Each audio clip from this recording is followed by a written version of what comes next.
처음 가족 여러분, 명절 잘 보내셨습니까? 오늘은 좀 만나서 정말 같이 함께 기쁨으로 이렇게 예배할 것을 기대하면서 기도했는데 한 주 더 또 이렇게 영상으로 만나서 영상으로 또 하나님 앞에 같이 예배하게 되었습니다. 가정에서 명절을 보내고 이제 또 마지막 끝에 이제 이 주일을 맞이하고 있는데 행복하고 평안하고 그리고 감사가 풍성한 그러한 명절이 되길 바라고, 또 오늘 이 주일도 더욱 하나님께 큰 감사와 기쁨으로 예배하고 또 그렇게 보내실 수 있기를 주님의 이름으로 축복합니다. 오늘은 요한복음 19장 23절부터 27절까지 주신 이 본문의 말씀을 가지고 함께 은혜를 나누려고 합니다. 몇 년 전에 모 기업에서 이미지 광고를 하나 낸 적이 있었습니다. 근데 매우 인상적인 그런 광고였기에 제가 좀 준비를 해봤습니다. 제목은 어머니라는 제목의 이미지 광고였습니다. 내용이 이렇습니다. 21. 당신은 고개를 2개 넘어 얼굴도 본 적이 없는 김씨댁 아들에게로 시집을 왔습니다. 26. 시집 온 지 5년 만에 자식을 낳으셨습니다. 당신은 그제서야 시댁 어른들한테 며느리 대접을 받았습니다. 32. 자식이 밤늦게 급체를 앓았습니다. 당신은 자식을 업고 읍내 병원까지 밤길 20리를 달렸습니다. 40. 그해 겨울은 유난히 추웠습니다. 당신은 자식이 학교에서 돌아올 무렵이면 자식의 외투를 입고 동구 밖으로 나가셨습니다. 그리고 자식에게 당신의 체온으로 덮여진 외투를 입혀 주었습니다. 52. 자식이 결혼할 여자라고 집으로 데리고 왔습니다. 당신은 분칠한 얼굴이 싫었지만 자식이 좋다니까 당신도 좋다고 하셨습니다. 60. 환갑이라고 자식이 모처럼 돈을 보내왔습니다. 당신은 그 돈으로 자식 보약을 지었습니다. 65. 자식 내외가 바쁘다며 명절에 고향에 못 내려온다고 했습니다. 당신은 동네 사람들에게 아들이 바빠서 아침 일찍 올라갔다며 평생 처음으로 동네 분들에게 거짓말을 하셨습니다. 오직 하나, 자식 잘 되기만을 바라며 살아온 한평생. 하지만 이제는 깊게 주름진 얼굴로 남으신 당신. 우리는 당신을 어머니라 부릅니다.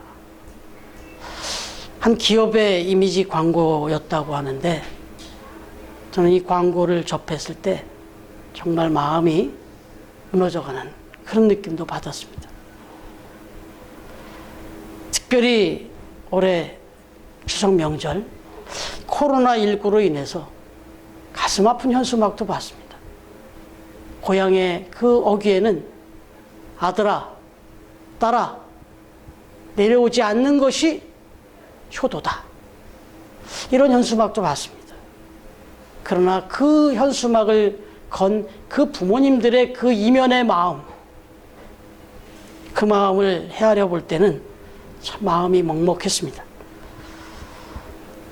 오늘 이 추석 명절과 함께 맞이한 주일 아침에 우리의 부모님들, 어머님에게 다시 한번 깊은 감사를 드립니다. 오늘 본문은 마침 예수님과 예수님의 육신의 어머니 마리아에 대한 기사가 기록되고 있습니다.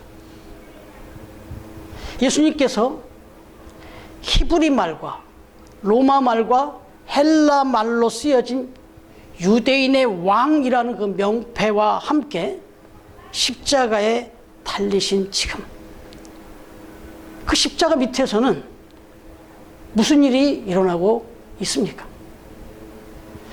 군병들이 예수님을 십자가에 못 박고는 그 예수님의 옷을 벗겨서 나누어 갔습니다.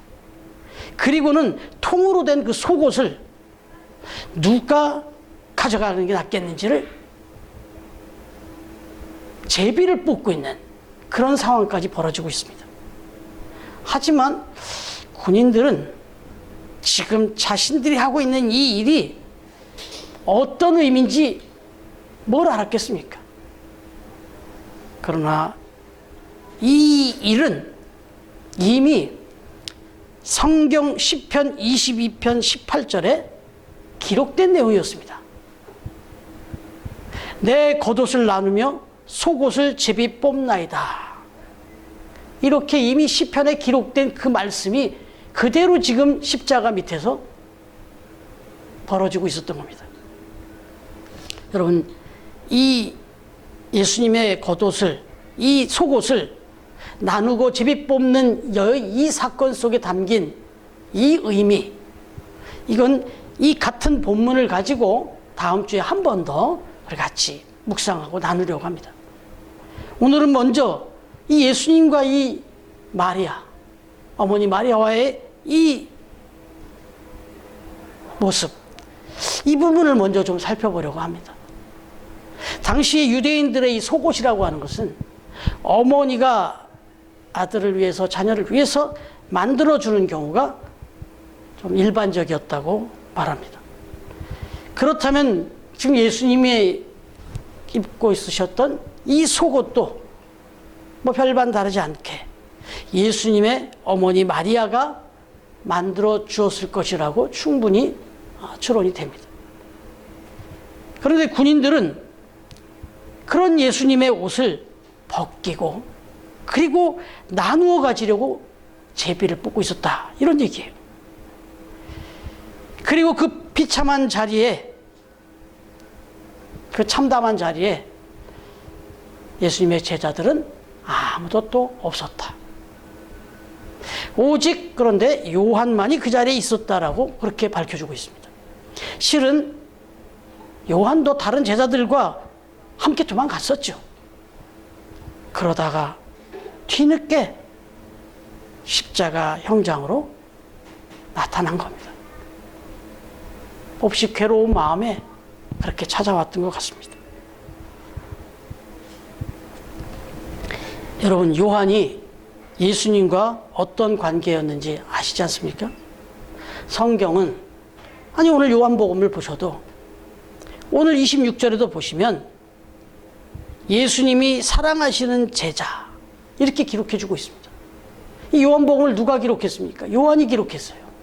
그런데 요한이 항상 자신을 이렇게 이 요한복음에서 소개할 때면 예수님의 사랑하시는 제자, 이렇게 늘 고백을 했어요. 자기를 그렇게 표현했어요. 자기가 그만큼 예수님의 사랑을 많이 받고 있다는 거였고, 자기도 예수님을 그만큼 사랑한다는 의미가 담겨 있었겠죠. 그리고 이제 그 밑에는 4명의 여인들이 십자가 아래 같이 있었다라고 오늘 기록해주고 있습니다. 이 4 여인들의 이름은 한 명을 빼고는 모두가 다 마리아였습니다. 한 명은 글로바의 아내 마리아라고 했고, 그리고 또 한 명의 사람이 나오는데 이분은 마리아는 아니에요. 그런데 예수님의 이모라, 이렇게 소개해주고 있습니다. 다른 복음서를 이렇게 참조해서 보면 마태복음 27장 56절, 마가복음 15장 40절에 보면 이 이모의 이름이 밝혀지는데 살로메입니다. 살로메. 여러분 살로메 아시죠? 바로 야고보와 요한의 어머니입니다. 그러니까 요한의 어머니예요. 사랑하시는 제자 요한의 어머니란 말이에요.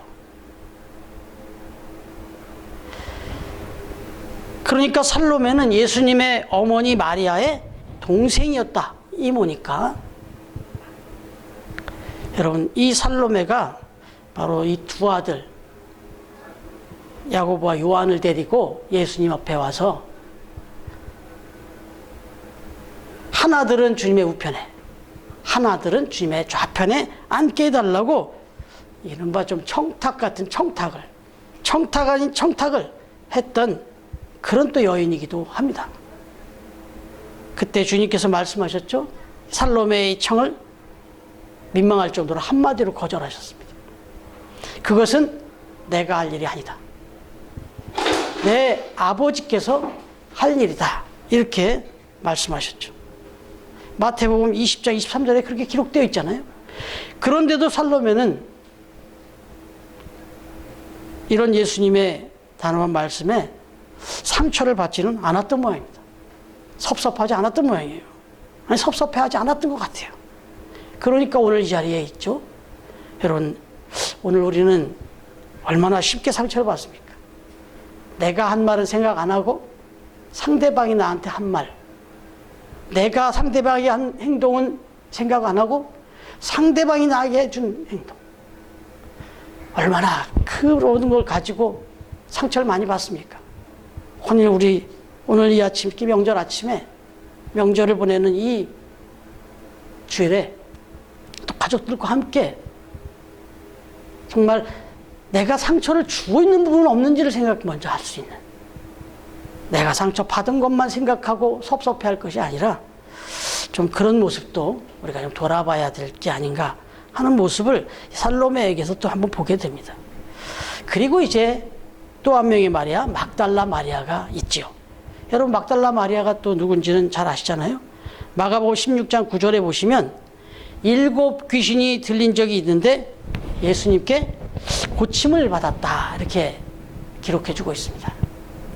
그 후에 막달라 마리아는 예수님의 그 제자가 되었죠.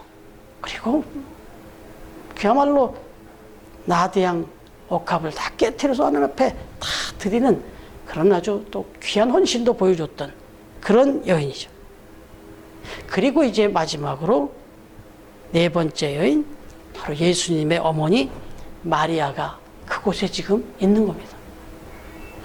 예수님을 신성모독의 죄인으로 몰아서 십자가에 처형을 하고 있는 이 정말 너무나도 가슴 아픈 현장. 바로 그 십자가 밑에 이렇게 네 여인들이 있었다는 사실은 매우 중요한 의미를 우리에게 시사합니다.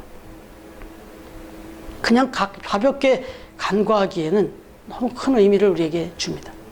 지금 예수님은 행악자로 십자가에 달리셨습니다. 그런 사람과 관계가 있다는 그런 것 자체가 얼마든지 문제가 될 수 있는 그런 위험한 일이죠. 그래서 제자들도 다 도망간 거 아니에요? 그런 자리에 함께 있기가 너무나도 두렵고 너무나도 힘든 거였죠. 그리고 제자들은 이 이후에도 두려워서 도망가서도 바깥 출입문을 다 그야말로 이렇게 잠궈놓고 그렇게 숨어 있었던 그런 모습을 우리가 알잖아요. 그런데 이 여인들은 지금 그렇게 위험한 일인 상황이었는데도 불구하고 예수님에 대한 그 사랑과 또 그 마지막까지 그 마음을 드리고 싶은 그 헌신의 마음을 가지고 이 모든 두려움을 다 떨쳐버리고, 아니 이겨내고 지금 십자가 밑에 그렇게 서 있었다고 그렇게 기록해 줍니다. 요한일서 4장 18절, 사랑 안에 두려움이 없고 온전한 사랑이 두려움을 내쫓는다. 그렇습니다. 정말 진정으로 사랑하게 되면 거기에 무슨 두려움이 있습니까?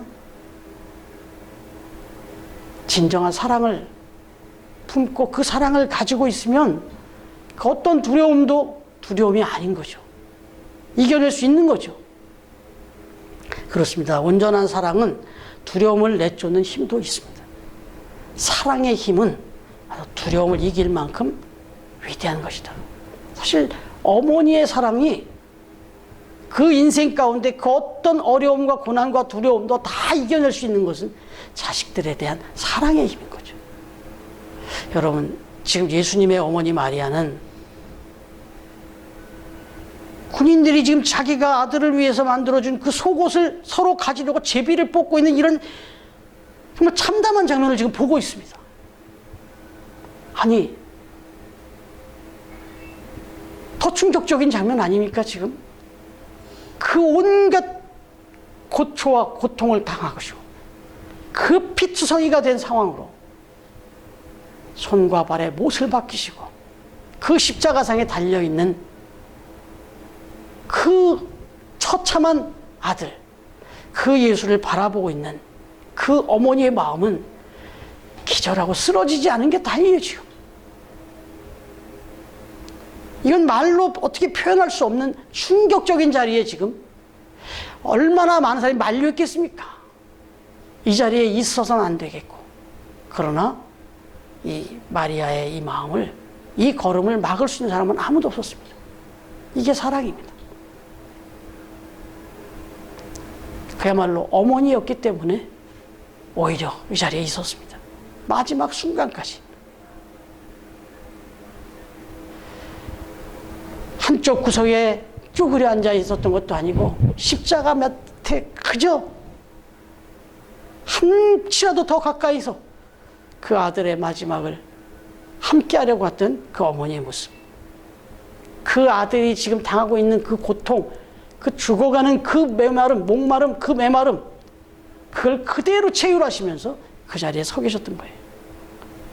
바로 그 상황에서 이 어머니 마리아의 이 모습을 내려다보게 된 예수님께서는 어머니 마리아를 향하여 이렇게 말씀하십니다. 26절에 보니까 보소서 아들이니이다. 보소서 아들입니다. 여러분, 보소서 아들이니이다라고 하신 이 주님의 이 짧은 한마디, 이 말씀 속에 많은 의미가 함축되어 있죠. 참혹한 슬픔 속에서 자신을 바라보고 있는 어머니 마리아의 마음을 이제는 또 아들이 채우라고 있는 거예요. 아들 예수님이 그 어머니의 그 고통스러운 마음을 또 채우라면서 오히려 위로하면서 던진 말이에요. 이 말씀을 다시 한번 표현해 보면, 어머니 보십시오. 바로 어머님의 아들입니다. 내가 당신의 아들입니다. 이렇게 지금 말씀하고 있는 거예요. 즉 어머니 마리아가 그 처녀의 몸으로, 동정녀의 몸으로 자신을 잉태하고 율법에 의해서 돌에 맞아 그렇게 죽을 위협도 무릅쓰고 온갖 비난과 그 시선도 다 개의치 않고 당당히 자신을 낳아주셨고 자신을 지금까지 잘 키워주셨기 때문에 하나님의 아들로 이 땅에 와서의 그 대속자로서의, 메시아로서의 그 구원 사역을 자기가 오늘 이 십자가상에서까지 완벽하게 이루어낼 수 있었다는 그런 감사의 고백이 담겨 있었던 겁니다. 자부심과 긍지를 담은 이야기였어요. 보세요. 내가 바로 당신의 아들입니다. 이 인류를 구원하기 위해서 와서 결국 마지막 이 십자가상에서의 모든 대속의 사역까지 완전히 완벽하게 다 이루어낸 바로 내가 당신의 아들입니다. 이렇게 고백한 거예요. 그렇습니다. 어머니 보십시오. 나는 자랑스러운 당신의 아들입니다. 당신은 그런 나의 자랑스러운 어머니입니다. 이렇게 고백한 거예요. 이것이 보소서 아들이니이다라고 하신 말씀 속에 담긴 주님의 고백이었던 겁니다. 그렇습니다. 예수님의 이 한마디 말씀은 처녀의 몸으로 아들을 낳았고 그 이후에 세상 모든 사람들로부터 겪어야 했던 그런 모든 수모와 고통, 이 모든 것들, 그 마리아가 겪었던 여러 가지 그 파란만장했던 삶의 고통과 슬픔들을 보람과 자랑스러움으로 바꾸어 드리기에 충분한 그런 위로의 말씀이 될 수 있었다.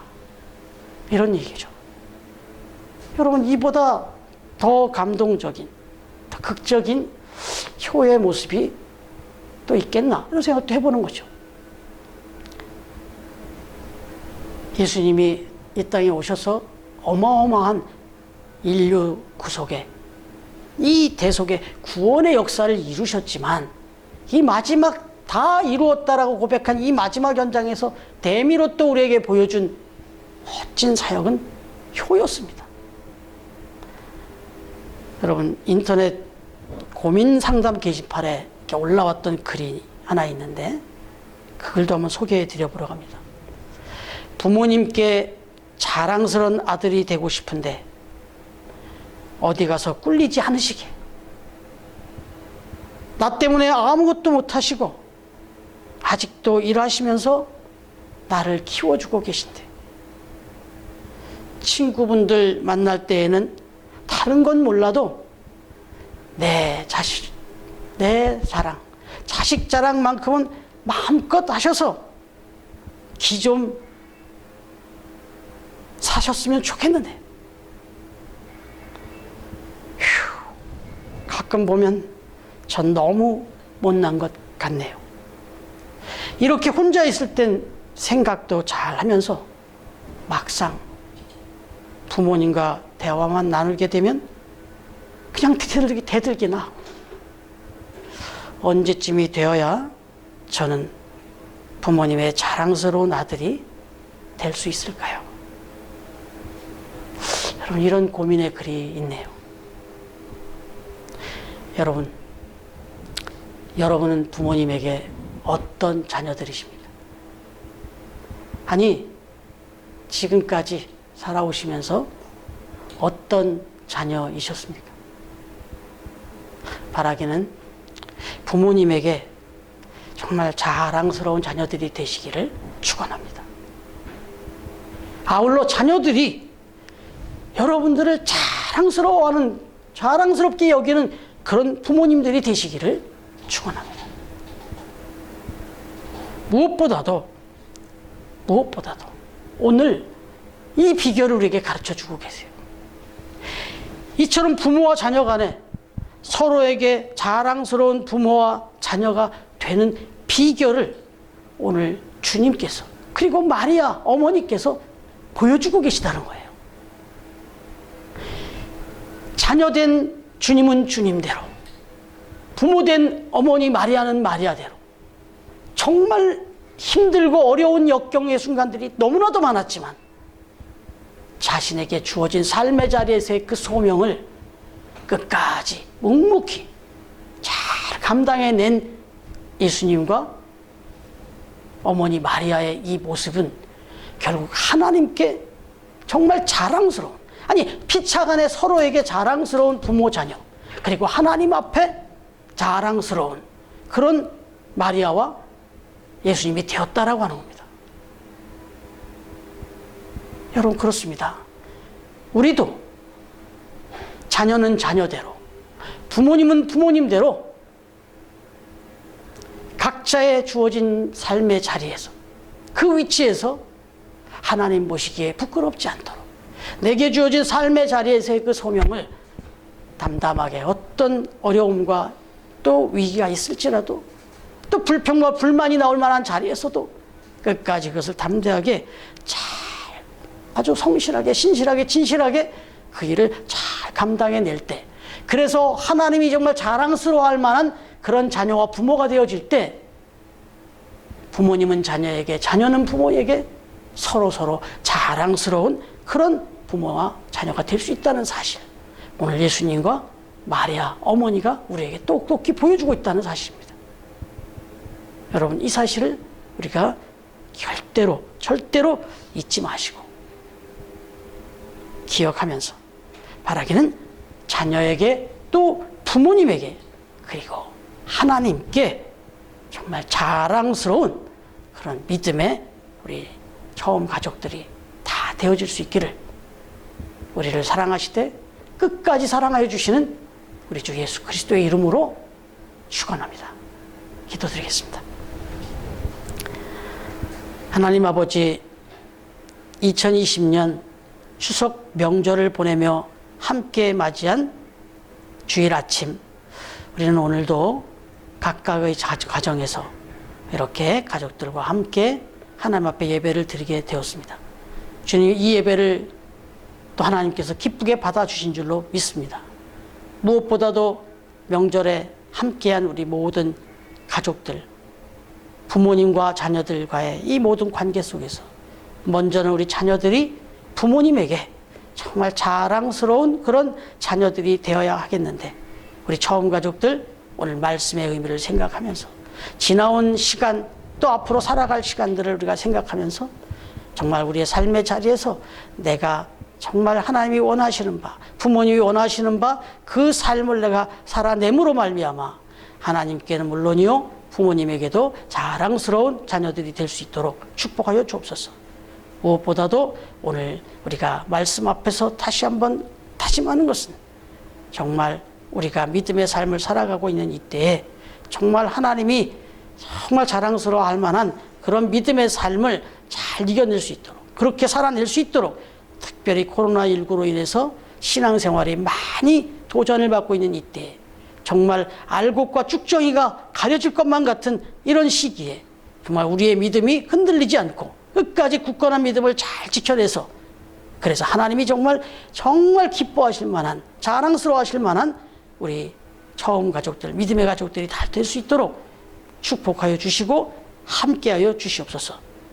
우리의 영원한 어버이가 되시며 우리의 삶에 늘 동행하시고 함께해 주시는, 우리에게 끝까지 사랑을 베풀어 주고 계시는 우리 주 예수 그리스도의 이름으로 기도드리옵나이다. 아멘.